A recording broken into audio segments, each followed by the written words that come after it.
Jihad jalannya Nabi Muhammad. Dakwah jalannya Nabi Muhammad. Amar ma'ruf jalannya Nabi Muhammad. Nahi mungkar jalannya Nabi Muhammad. Tapi cacian bukan jalannya Nabi, itu jalannya setan.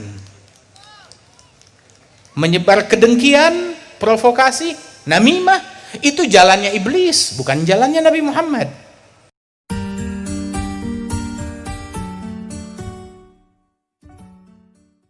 Biasanya tuh pasti ada antara manusia itu yang mengganggu ataupun yang diganggu.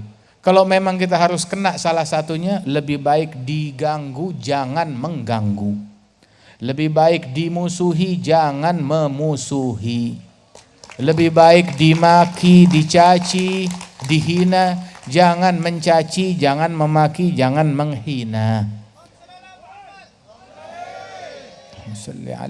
Bukankah Nabi Muhammad juga demikian? Kita dengar Rasulullah SAW beliau diganggu, tidak sedikit, banyak diganggu. Walaqad uzitu fillah ma lam yu'dza bihi ahad wa khuwiftu ma lam yukhaf bihi ahad. Aku diganggu di jalan Allah dengan gangguan yang enggak pernah diterima oleh siapapun. Aku diteror di jalan Allah dengan teror yang enggak pernah diterima oleh siapapun. Sallallahu alaihi wasallam. Nabi Muhammad dimaki, dicaci. Berapa banyak, berapa kali. Dibuat syair yang digubah untuk menghina, mencerca Rasulullah. Tapi sahabat tidak ada yang menukil syair tersebut kepada Nabi Muhammad, ditulis, dihafalkan, disebarkan, disampaikan ke Nabi Muhammad. Tidak, mati dengan sendirinya. Kemungkaran jangan kita iklankan. Kemungkaran kita padamkan, kita hilangkan, bukan kita iklankan dan kita sebarkan. Sehingga yang menyebar hingga zaman sekarang pembelaan sahabat kepada Rasulullah, syair pujian terhadap Nabi Muhammad sallallahu alaihi wasallam. Adapun ucapan-ucapan yang mencaci, yang memaki Nabi Muhammad, dipadamkan. Subhanallah. Sehingga Rasulullah diganggu banyak, dicaci banyak, dimaki, dimusuhi, diperangi. Gigi beliau pecah, kening beliau berdarah. Sallallahu alaihi wasallam, tetapi tidak ada satupun makian yang keluar dari mulutnya Nabi. Tidak pernah mengganggu satu orang pun juga. Tidak pernah mencela, mencerca satu orang pun juga. Sallallahu alaihi wasallam. Dan inilah Nabi Muhammad. Beliau diganggu tapi tidak mengganggu. Sahabat-sahabat beliau diganggu dan tidak mengganggu. Tidak mengganggu orang lain. Dan muslim yang asli, yang sejati adalah yang tidak mengganggu orang lain. Ini muslim yang asli, yang sejati. Masing-masing orang boleh mengklaim, mengklaim, oh saya muslim sejati, saya mukmin sejati, atau saya ulama, saya ini, saya itu, silahkan mengklaim semaunya. Tapi ucapan yang paling benar, pembuktian yang paling benar, standar yang paling benar yang ditetapkan oleh Nabi Muhammad sallallahu alaihi wasallam, al-muslim man salimal muslimun min lisanihi wa yadihi. Muslim yang sejati yang membuat muslimin lain selamat dari gangguan mulut dan tangannya. Kenapa didahulukan mulut baru tangan? Sebab kalau tangan jangkauannya pendek. Tangan hanya bisa mengganggu yang hidup. Tangan hanya bisa mengganggu yang dekat. Tangan hanya bisa mengganggu yang sezaman dengan dia. Tetapi kalau mulut, Masya Allah, bisa lintas negara, lintas provinsi, mengganggu yang dekat maupun yang jauh, yang kenal maupun yang tidak kenal, bisa mengganggu yang hidup maupun yang mati, bisa mengganggu yang sezaman maupun yang beda zaman. Itu mulut. Karena itu bahaya mulut lebih besar dari bahaya tangan, dikedepankan. Muslim sejati adalah yang membuat muslimin lain selamat dari gangguan mulut dan tangannya. Al-mu'min, mukmin yang sejati, man aminahun nas, yang membuat manusia lain merasa aman terhadap a'radihim wa amwalihim, terhadap kehormatan mereka dan terhadap harta mereka, membuat orang lain aman. Harta saya nggak bakal diganggu, saya nggak bakal dimaki, nggak bakal dicaci, nggak bakal digosip, nggak bakal difitnah. Ini mukmin yang sejati. Jadi kalau ada muslim mukmin mengganggu orang lain dengan mulutnya, maka keislamannya itu harus diperbaiki. Jangan-jangan Islamnya abal-abal, imannya bukan iman yang sejati. Perbaiki Islam kita, iman kita. Dan juga fahami isyarat dari Nabi Muhammad, man aminahun nas, yang membuat manusia lain merasa aman. Tahu kan manusia? Manusia mencakup muslim dan kafir. Manusia, siapa manusia lain? Baik dia muslim ataupun non muslim, merasa aman terhadap gangguannya, tidak mengganggu orang lain. Berapa banyak di dalam hadis disebutkan bahwa Rasulullah Shallallahu Alaihi Wasallam tidak pernah menggunakan tangannya untuk memukul muslim atau budak atau manusia atau bahkan binatang. Tidak pernah dipukul oleh Nabi Muhammad illa di dalam jihad fisabilillah. Lain daripada itu, tangannya Rasulullah Shallallahu Alaihi Wasallam tidak memukul manusia, tidak memukul budak hamba sahaya, tidak memukul muslim, kafir, bahkan juga terhadap hewan dan binatang. Sallallahu Alaihi Wasallam. Beliau orang yang paling faham makna asyidda'u 'alal kuffar. Kalau kita mau jadi orang yang asyidda 'alal kuffar, jadilah asyidda 'alal kuffar versi Rasulullah Sallallahu Alaihi Wasallam. Beliau orang yang paling faham akan makna jihad.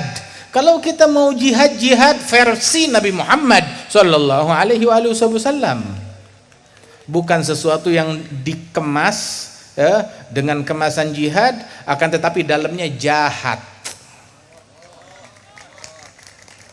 Jihad jalannya Nabi Muhammad, dakwah jalannya Nabi Muhammad, amar ma'ruf jalannya Nabi Muhammad, nahi mungkar jalannya Nabi Muhammad.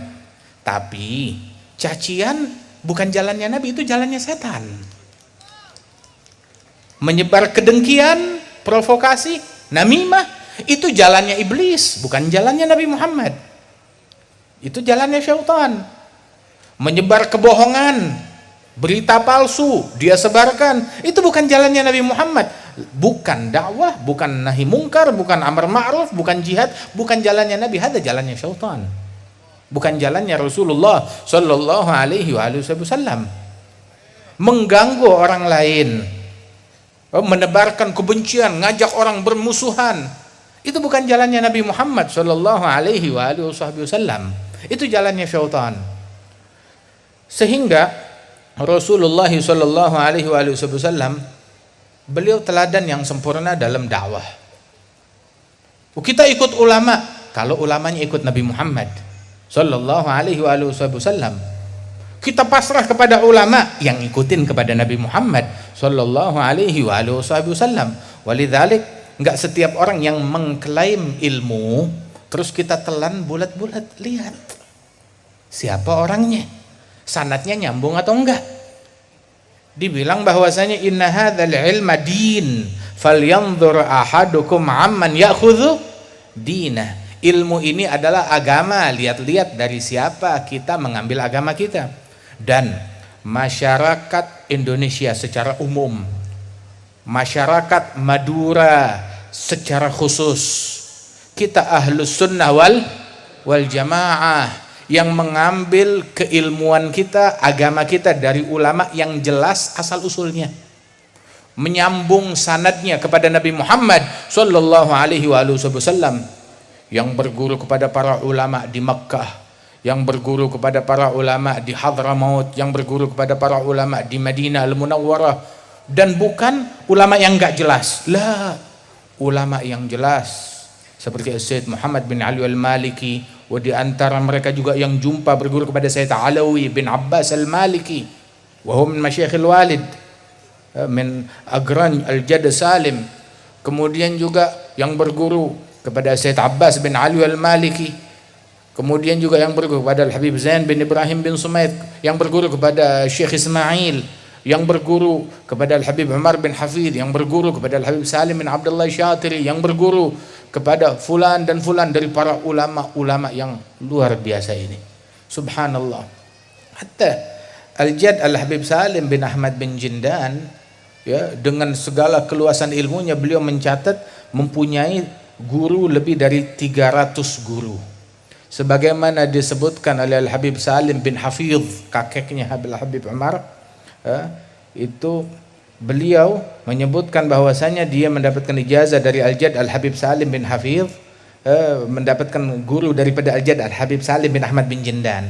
Habib Salim bilang dia punya 300 guru, lebih dari 300 guru, dan salah satu gurunya dari Madura, orang Madura asli, Syekh Khalil Al-Bangkalani rahimahullah rahmatal abrar. Dan yang menyambung sanadnya kepada Syekh Khalil, Kiai Khalil, bukan cuma dari para ulama Indonesia.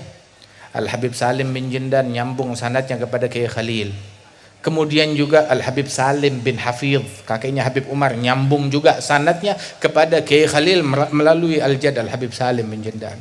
Wal Habib Muhammad bin Salim bin Hafidh, wal Habib Salim bin Abdullah Syatiri, mereka juga nyambung sanadnya kepada Kiai Khalil melalui Al-Jad Al-Habib Salim bin Jindan. Termasuk Sayyid Muhammad bin Alawi Al-Maliki nyambung sanadnya kepada Kiai Khalil melalui Al-Jad Al-Habib Salim bin Jindan, dan juga dari para guru-guru lainnya radhiyallahu anhum wa ardhahum.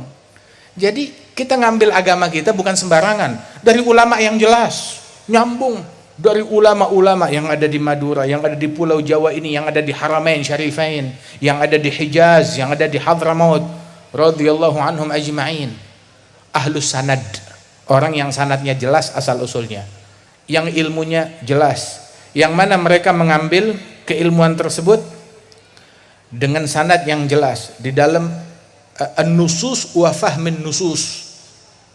Dalam nas-nasnya tersebut sanadnya nyambung, dalam pemahaman juga pemahamannya nyambung dengan sanad yang bersilsilah, bukan pemahaman ngarang sendiri, merangkai makna dakwah, dia ngarang sendiri apa artinya dakwah, dia ngarang sendiri apa artinya jihad, bukan, tetapi dia memahami makna jihad dengan pemahaman yang difahami oleh gurunya. Gurunya memahami makna jihad dengan pemahaman yang difahami oleh gurunya lagi, terus bersilsilah sampai kepada para syuyukh, para ulama, tabi'in, sampai sahabat Rasulullah sallallahu alaihi wasallam. Begitu juga memahami makna dakwah, begitu juga memahami makna asyidda 'alal kufar, begitu juga memahami makna amar ma'ruf, makna nahi mungkar, dengan sanad, pemahaman yang sanadnya nyambung. Sehingga kalau kita tahu, kalau kita nih memiliki rangkaian silsilah keilmuan kepada orang-orang besar, jangan kita tergiur kepada ajakan-ajakan yang tidak jelas untuk membuat kita meninggalkan apa yang sudah kita punya. Yaqul al-Imam al-Arif billah Al-Habib Ali bin Hasan al-Attas, itu beliau bilang, man jimaluh ma'uh ma'hu ilal ghair murjil. Barang siapa yang punya onta sendiri, dia punya onta sendiri, maka jangan dia tinggalkan ontaknya ngikut numpang jalan dengan orang lain yang tidak punya onta, jalan kaki nggak pakai sendal di jalan yang penuh kotoran. Dia punya onta sendiri, maka kendarai ontanya, ikut dengan rombongannya, ikut dengan gerbongnya sendiri. Bukan dia cari kepada orang lain, nggak taunya tuh orang tidak punya onta, ujalan kaki, nggak pakai sendal, ujalannya nggak jelas, nyasar akhirnya. Wala tattabi'us subul, jangan ikuti jalan-jalan yang tidak jelas, yang memecah kita dari jalannya Allah subhanahu wa ta'ala. Ikuti jalan yang sudah jelas, para masyayikh, para ulama kita yang ada di Madura ini, yang sanadnya nyambung semuanya dengan kita, dengan para habaib, dengan para ulama. Ini sanadnya semuanya nyambung, sama, bermuara kepada muara yang sama.